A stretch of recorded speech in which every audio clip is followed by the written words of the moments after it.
Have you ever stood at the edge of something great and wondered, what would my life look like if I actually did the thing?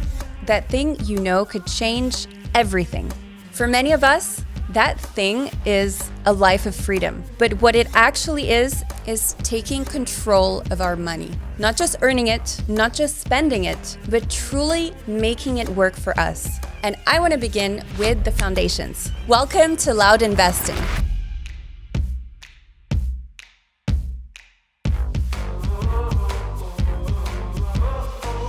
I'm Chanel Montaigne, and this is the space where we talk about money and investing, but not in the way you might expect. Instead, we are here to talk about money as a tool that you can master, as a ticket to freedom. Because here's the truth bomb.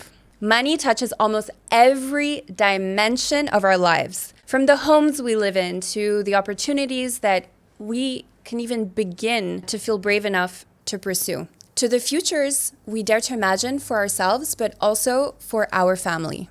And yet, for so many of us, and myself completely and absolutely included, we struggle to think about money and investing with confidence, control, and ownership. It feels like we know how to earn it, we're trained to be experts at spending it. What happens to that middle part? And to be honest, that middle part is that magical space where money can actually multiply itself. And that's where the things usually get fuzzy. So this podcast is about bringing that fuzzy part into crystal clear focus. And I want to begin with the foundations. So what's our starting point?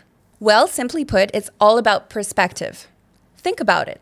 When I say money and investing, what's the first thing or feeling that bubbles up for you? Until recently, my reaction was this allergic feeling, like this complete allergic pushback. And I used to have this internal eye roll that was so extreme, I could almost see my brain. And I would say to myself, oh, not this again, whenever I had to think seriously about my financial future. And ironically, this knee-jerking resistance was driving all of my money habits in exactly the opposite direction of the dream I had been playing on repeat in my mind. This dream for a life based around freedom and around the ability to decide exactly how I wanted to live it. Because in truth, money and investing aren't just necessary, they're our most powerful tools for freedom. So let me put this into context, also with a little confession along the way. So think about it. Every day, we make like dozens of seemingly insignificant money decisions. From that morning flat white, to that takeout when you're too tired to cook, to, for example, that Uber that you take instead of the tube because you're like running late. None of these really feel like big financial choices in the moment, but here's what I learned the hard way. These aren't just small decisions, they're habits. And habits, they don't just repeat, they compound over weeks and then over months and then over years. Remember that moment a few years back when everyone was debating the fact that millennials couldn't afford homes because of avocado toast? I used to roll my eyes so hard whenever this came up, but I just came to the realization that avocado toast was symbolic for me in the sense that it represented all of the things that I didn't really need that I was spending my money on.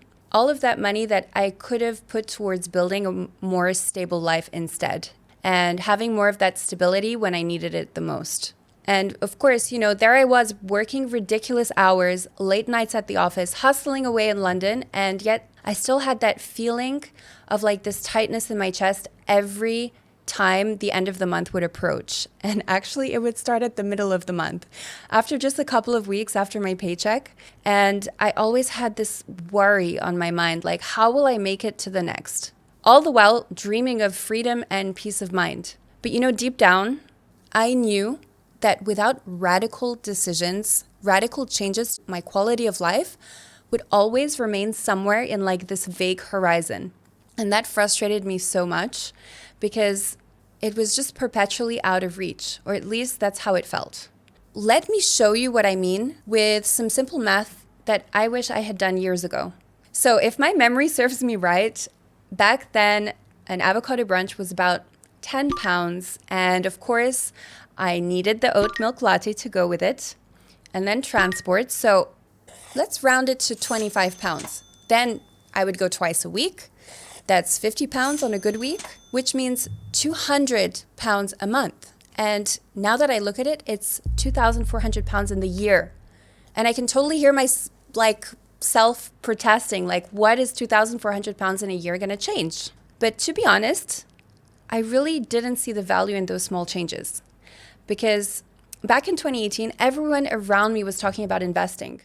But I had so many excuses ready to go whenever it came up in conversation. My favorite was, oh, I don't have enough to start, all the while Ubering around London like I own the place.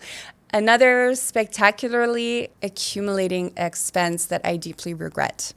So, now that I'm starting my journey into investing, I have a whole new perspective. And when I look back at my days in London, when I would go around telling myself that I didn't have enough money to invest, it just blows my mind, because actually, if I just look at my daily financial habits, even the daily coffee I was taking for £5 a day, or, those brunches I would go to every single weekend for around £25 each. If I just multiply those, it's thousands of pounds in the year that I could have saved.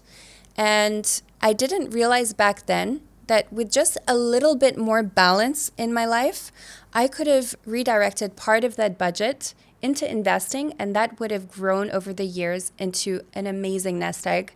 And it would have transformed years of worries about my financial future into so much stability and peace of mind.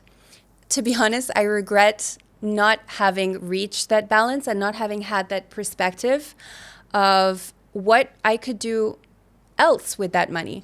Even if it's just, for example, not taking takeout coffee every day, but maybe just every other day.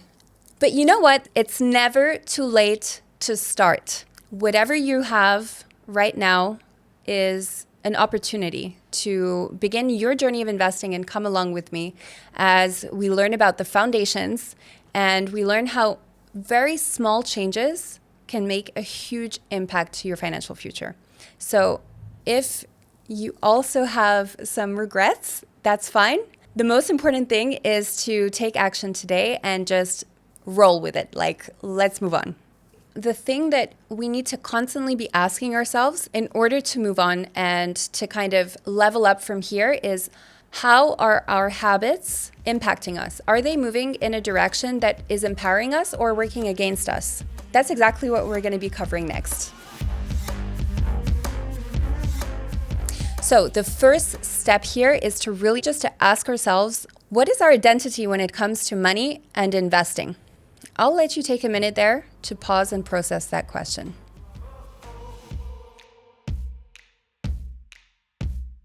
On my side, it took me years to figure out that for some reason, I had integrated this unconscious relationship with money that was deserving all of my interests. There was this one coaching exercise that I did, which really changed my whole perspective and allowed me to realize it. And it's, if you imagine and picture money as if it was like an entity and you standing next to it, what do you see? Because when I did this exercise, I saw myself standing next to it, very small and scared, and I just felt disconnected from it completely. It just made me realize that I had to take one strong commitment in order to change my reality and to change my relationship with money. But at the core here, we are looking at unpacking what's at the center of our current money story and investing story, and how we can re-engineer that with a few easy steps that can create a whole identity shift to unlock your full financial potential. And of course, these dynamics are shaped by our life experiences. On my end, when I was a kid, my family went through a really drastic change in circumstance. Overnight, we lost everything. One day, we were living a peaceful, abundant life, and the next, it all collapsed. So naturally, my relationship with money became filled with stress, scarcity, and fear. No matter how hard I worked, I always felt like I was chasing something I couldn't quite catch. Money felt like this force that controlled me, not something I could understand and let alone master. And this is the greatest myth I had unconsciously sold to myself. And it wasn't until a few years ago that something started to shift. And that's not because I suddenly made more, but Because I started to make small, consistent changes. And from that, I started to see money as a tool that I could learn to utilize and invest. And step by step, things began to move in a different direction. Because those small changes allowed me to develop trust with money staying and also with myself. I had, through willpower and small actions, rebuilt my identity when it comes to money. I just decided money loves me and I'm fantastic with money. And the funniest part is that when I ask people around me that I spent the most time with for honest feedback on how they viewed me when it comes to money, they all said the same thing. You know the price of everything and always make savvy decisions. And I was so shocked because I didn't realize that I was even this way. Many of us grow up with inherited beliefs like, I'm just not that money person, or investing is for rich people, or in my case, I'll figure it out later. And now later is now. But none of that is true unless we keep repeating it. And sometimes it really isn't true at all in the reality of things and how we actually are inside, and we don't realize it because we hold on to identities of ourselves that are actually shaped by these limiting beliefs. So it's really, really important to be aware of that and to free ourselves from them, because we can decide how we want our dynamic with money to be like. And the most important mindset piece here is that whatever it is that you want, you can start building towards that today. In my example, I always repeated to myself, I don't have enough to start. I don't have enough to start. I don't have enough to start. To start saving or to start investing. And I can't even begin to quantify how much I lost out on just with this programming alone. Not just financially, but also in terms of peace of mind, in terms of doing what you can today with what you already have is the single biggest accelerator to your dream life. Not waiting, not dreaming about the perfect moment, just starting. And there's one story that really struck me and completely reframed what I thought was possible. And it's 100% true. You can even look it up. It's about a man named Ronald Reid. Now, Ronald was not some flashy entrepreneur or Silicon Valley investor. He was a janitor and a part-time gas station attendant who lived in a small town of Brattleboro, Vermont. And he wore flannel shirts and drove a secondhand car and overall was known for his modesty. Because when he passed away in 2014 at the age of 92, he stunned the world. Because it turns out that modest Ronald had somehow built an $8 million investment portfolio. No one, not even his closest friends, had any idea he was quietly sitting on such wealth. Headlines poured in, janitor leaves behind millions. People couldn't understand it. How could a man with such modest wages, earning close to minimum wage, and who didn't come from any wealth or inherit any money, have built such a fortune? And the secret here is simple. Ronald did what he could with what he had. He started and kept steady. Every month, he invested small amounts into stable, dividend-paying stocks. Companies like Procter & Gamble, JP Morgan Chase, Johnson & Johnson. Nothing fancy, but he was relentlessly consistent and held these stocks for decades. Then, he reinvested the profits and never tried to time the market. Don't worry, we will explore in the future episodes what it means to time the market. I just want to go back to the fact that instead of showing off, he showed up for his future self. And here's what changed my perspective forever. Ronald wasn't a financial genius. He didn't win the lottery or sell a business. He didn't even have much to start with. But he never made excuses for himself, and he didn't let his humble earnings or lack of, let's say, professional financial expertise hold him back. He just built wealth slowly, quietly, showing everyone that slow and steady and careful wins the race. And that story, it lit a fire in me because Ronald proved that it's not about how much you start with or any degree in finance, but about common sense, understanding the basics in investing, and a disciplined monthly spending. It's about just starting and keeping consistent because small actions accumulated over time can create extraordinary results. So the question isn't whether you have enough right now. The question is, what's the one small thing you can do today to start where you are? That's what I call taking a power move. So this week, I want to present you with an amazing challenge. It's going to allow you to make a power move in a very much Ronald-esque style.